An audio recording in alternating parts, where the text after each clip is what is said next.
પ્રોક્રેસ્ટિનેશન એટલે કે કામ ટાળવાની આદત આ કંઈક એવી વસ્તુ છે જે આપણામાંથી લગભગ દરેક વ્યક્તિએ ક્યારેક ને ક્યારેક તો અનુભવી જ હશે. પણ સારી વાત એ છે કે આ કોઈ એવી સમસ્યા નથી જેનો ઉકેલ ન હોય. જો આપણે એને બરાબર સમજી લઈએ અને સાચા સાધનોનો ઉપયોગ કરીએ તો આપણે એના પર કાબૂ મેળવી શકીએ છીએ. તો ચાલો આજે આ જ વિષયમાં ઊંડા ઉતરીએ અને સમજીએ કે આપણું મગજ ખરેખર કેમ આવું કરે છે. ચાલો એક સિનારિયો વિચારીએ. પરીક્ષા બસ માથા પર છે અને આપણે શું કરીએ છીએ? આખો દિવસ સોશિયલ મીડિયા સ્ક્રોલ કરીએ છીએ. અથવા તો ઓફિસના કોઈ મોટા પ્રોજેક્ટની ડેડલાઇન બીજે દિવસે સવારે જ છે અને આપણને અચાનક આખું ઘર સાફ કરવાનો જોશ ચડી જાય છે. જો આમાંથી કાંઈ પણ જાણીતું રાખતું હોય તો સમજી લો તમે બિલકુલ એકલા નથી. આ જ છે પ્રોક્રેસ્ટિનેશનની દુનિયામાં આપણું સ્વાગત. તો આખરે આ પ્રોક્રેસ્ટિનેશન છે શું?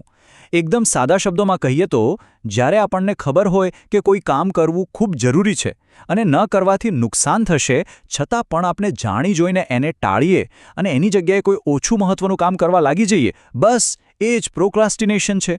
જુઓ, કોઈ સાચા કારણસર કામ પાછળ ઠેલવું એ અલગ વાત છે, પણ જ્યારે અંદરથી ખબર હોય કે આ કરવું જ પડશે છતાં પણ આપણે એને પછી કરીશું પર છોડી દઈએ ત્યારે સમસ્યા શરૂ થાય છે.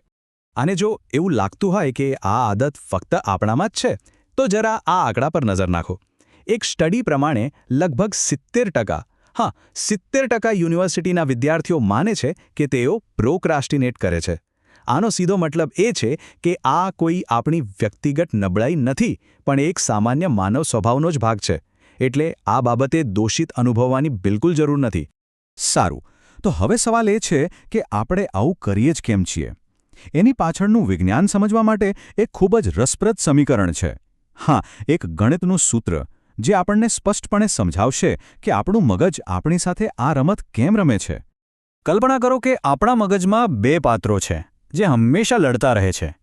પહેલું છે આપણું તર્કસંગત મન, જે ભવિષ્યનું વિચારે છે. એ કહે છે, ભાઈ કામ પતાવી લે પછી ફાયદો થશે. અને બીજું છે આપણું ભાવનાત્મક મન. એને તો બસ અત્યારે જ મજા જોઈએ.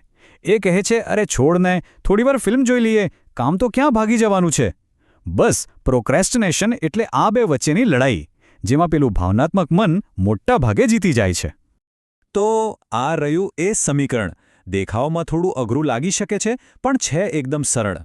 આ આપણને સમજાવે છે કે આપણી પ્રેરણા કઈ 4 બાબતો પર આધાર રાખે છે.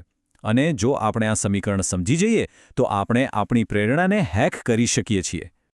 ચલો એને ફટાફટ તોડીને સમજીએ. ઉપરની બે વસ્તુઓ, અપેક્ષા અને મૂલ્ય, આપણી પ્રેરણાને વધારે છે. અપેક્ષા એટલે કે આપણને કેટલો વિશ્વાસ છે કે આપણે આ કામ કરી શકીશું. અને મૂલ્ય એટલે કે એ કામ કરવાથી આપણને કેટલી મજા આવશે અથવા કેટલો ફાયદો થશે. હવે નીચેની બે વસ્તુઓ આપણી પ્રેરણાને ઘટાડે છે: આવેગશીલતા અને વિલંબ. આવેગશીલતા એટલે કે આપણું ધ્યાન કેટલી સહેલાઈથી ભટકે છે, અને વિલંબ એટલે કે કામ પૂરું કર્યા પછી એનું ફળ મળવામાં જેટલો વધુ સમય લાગે એટલી જ આપણી પ્રેરણા ઓછી થઈ જાય. તો હવે આપણે આ સમીકરણને હેક કેવી રીતે કરી શકીએ? ચાલો જોઈએ પહેલો હેક, ધ 2-મિનિટ રૂલ, એટલે કે 2 મિનિટનો નિયમ. આ નિયમનો આઈડિયા બસ એટલો જ છે કે કામની શરૂઆતને એટલી સહેલી બનાવી દો કે ના પાડવાનું મન જ ના થાય. આ શાનદાર નિયમ જેમ્સ ક્લિયરનો છે અને એ કહે છે કે કોઈ પણ નવી આદત 2 મિનિટથી ઓછી હોવી જોઈએ. મતલબ કે શરૂઆત એટલી નાની અને સરળ હોવી જોઈએ કે આપણું મગજ એને ટાળવાનો વિચાર જ ન કરી શકે. ચાલો કેટલાક ઉદાહરણો જોઈએ. આપણો ધ્યેય રોજ 3 માઇલ દોડવાનો નથી, પણ ફક્ત દોડવાના શૂઝ પહેરવાનો છે. ધ્યેય અડધો કલાક યોગા કરવાનો નથી, પણ ફક્ત યોગા મેટ પાથરવાનો છે. ધ્યેય આખી રાત વાંચવાનું નથી, પણ ફક્ત 1 પાનું વાંચવાનું છે. સમજાયું? આપણે મોટો પહાડ નથી જોવાનો, બસ પહેલું પગથિયું ચડવાનું છે, જે 2 મિનિટમાં થઈ જાય. આ નિયમનો મુખ્ય હેતુ છે એક ગેટવે હેબિટ બનાવવાનો, એટલે કે એક એવી નાની આદત જે બીજી મોટી આદતનો દરવાજો ખોલી દે. આ કામ કેમ કરે છે? કારણ કે કોઈ પણ કામ શરૂ કરવું એ જ સૌથી અઘરો ભાગ છે. એ બંધ પડેલી ગાડીને ધક્કો મારવા જેવું છે.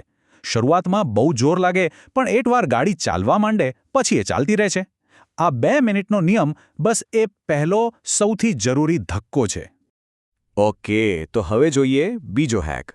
આનું નામ છે પોમોડોરો ટેકનિક.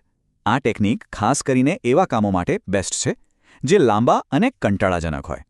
એ આપણા પ્રેરણાના સમીકરણમાં કામના મૂલ્ય અને સફળ થવાની અપેક્ષાને બૂસ્ટ કરે છે. આનો નિયમ એકદમ સિમ્પલ છે.